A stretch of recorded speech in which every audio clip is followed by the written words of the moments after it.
Hello, ಇವತ್ತು ಇದ್ರದ್ದು gravy ಥರ ಮಾಡೋಣ ವಿತೌಟ್ ಟೊಮ್ಯಾಟೊ. ಓಕೆನಾ? ಲೆಟ್ಸ್ ಸಿ ರೆಸಿಪಿ ಹೆಂಗೆ ಮಾಡೋದು ಅಂತ ನೋಡಿ. ಇವಾಗ ಬಾಣಲಿ ಚೆನ್ನಾಗಿ ಕಾಯಲಿ. ಓಕೆನಾ?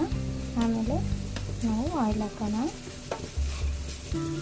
ಮನೆಯಲ್ಲಿ ಅರ್ಜೆಂಟಾಗಿ ಏನಾದರೂ ಒಂದು ರೆಸಿಪಿ ಮಾಡಬೇಕಂದ್ರೆ ವಿತೌಟ್ ಟೊಮ್ಯಾಟೊ ನಾವು ತೋರಿಸ್ತಾ ಇರೋದು. ಬೇಕಾಗಿರೋ ಟೊಮ್ಯಾಟೊ ಕೂಡ ಹಾಕ್ಕೊಬೋದು. ಇವಾಗ ಸ್ವಲ್ಪ ಆಯಿಲ್ ಹಾಕ್ಕೊಳ್ಳೋಣ. ನೋಡಿ, ಯಾವ ರೇಂಜ್ಗೆ ಆಯಿಲ್ ಬೇಕು ಆ ರೇಂಜ್ಗೆ ಆಯಿಲ್ ಹಾಕ್ಕೊಳ್ಳಿ. ಆಯಿಲ್ ಚೆನ್ನಾಗಿ ಆದಮೇಲೆ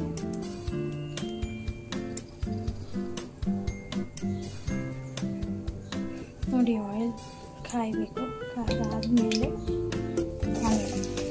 ಓಕೆನಾ? ಆನಿಯನ್ ಹಾಕ್ಕೊಳ್ಳಿ. ಅದು ಗೋಲ್ಡನ್ ಕಲರ್ ಆಗೋದಂತ ಚೆನ್ನಾಗಿ ಫ್ರೈ ಮಾಡ್ಕೊಳ್ಳಿ.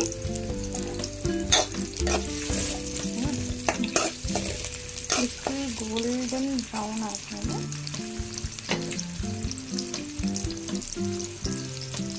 ಗೋಲ್ಡನ್ ಬ್ರೌನ್ ಆಗಬೇಕು. ನೋಡಿ, ಚೆನ್ನಾಗಿ ಗೋಲ್ಡನ್ ಬ್ರೌನ್ ಫುಲ್. ಇವಾಗ ನೋಡಿ ಈ ಥರ ಸಾಫ್ಟ್ ಆಗಿದೆ. ಇಷ್ಟು ಸಾಫ್ಟ್ ಆಗಿದ ತಕ್ಷಣ ನೀವೇನಾದರೂ ಮಸಾಲ ಇಲ್ಲ ಜಿಂಜರ್ ಗಾರ್ಲಿಕ್ ಪೇಸ್ಟ್ ಹಾಕಿದ್ರೆ ಅದು ಟೇಸ್ಟ್ ಏನಿದೆ ಅದು ಹೊಂಟೋಗುತ್ತೆ. ಇದು ಫುಲ್ ಗೋಲ್ಡನ್ ಬ್ರೌನ್ ಆದಮೇಲೆ ನೀವೇನಾದರೂ ಹಾಕಿದ್ರೆ ಅದು ಟೇಸ್ಟ್ ಎನ್ಹಾನ್ಸ್ ಆಗುತ್ತೆ. ನೋಡಿ, ಇಷ್ಟು ಗೋಲ್ಡನ್ ಬ್ರೌನ್ ಆದಮೇಲೆ ಇದಕ್ಕೆ ಚಿಲ್ಲಿ ಮತ್ತು ಶುಂಠಿ ಬೆಳ್ಳುಳ್ಳಿ ಪೇಸ್ಟ್ ಹಾಕ್ಕೊಳ್ಳಿ.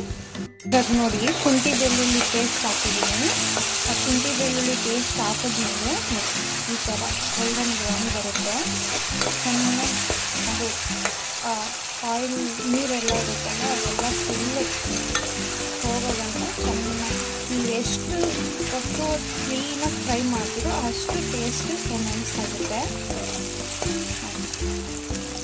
ಇದಾದಮೇಲೆ ಅದು ಸೌಂಡ್ ಕಮ್ಮಿ ಆಯ್ತಲ್ಲ, ಅದು ಸೌಂಡು ವಾಟರ್ದು. ಆಮೇಲೆ ಚಿಲ್ಲಿ ಹಾಕ್ಕೊಳ್ಳಿ.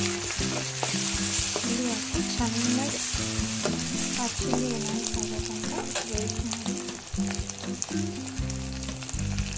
ನಿಮಗೆ ಟೇಸ್ಟ್ ತಕ್ಕಾಗಿ ಉಪ್ಪು ಹಾಕ್ಕೊಳ್ಳಿ ಸ್ವಲ್ಪ. ಓಕೆನಾ? ಎಲ್ಲ ನೀವು ಈ ಥರ ಶುಂಠಿ ಬೆಳ್ಳುಳ್ಳಿ ಪೇಸ್ಟ್ ಹಾಕಿದ್ಮೇಲೆ ಈ ಥರ ಗೋಲ್ಡನ್ ಕಲರ್ ಆಗುತ್ತಲ್ಲ, ಸೊ ಅದು ಅವಾಯ್ಡ್ ಮಾಡಿದ್ರೆ ಸ್ವಲ್ಪ ನೀರು ಹಾಕ್ಕೊಂಡ್ರೆ ನೀವು ಈ ಥರ ಎಲ್ಲ ತಲ ಹಿಡಿಯಲ್ಲ. ಓಕೆನಾ? ಇದಾಯ್ತಲ್ವಾ? ನೋಡಿ, ಇವಾಗ ನಾನು ಇಷ್ಟು ಕಾಲು ಚಿಕ್ಕ ಬೌಲಾಗಷ್ಟು ಇದಕ್ಕೆ ಹಾಕ್ಕೊತಾ ಇದ್ದೀನಿ.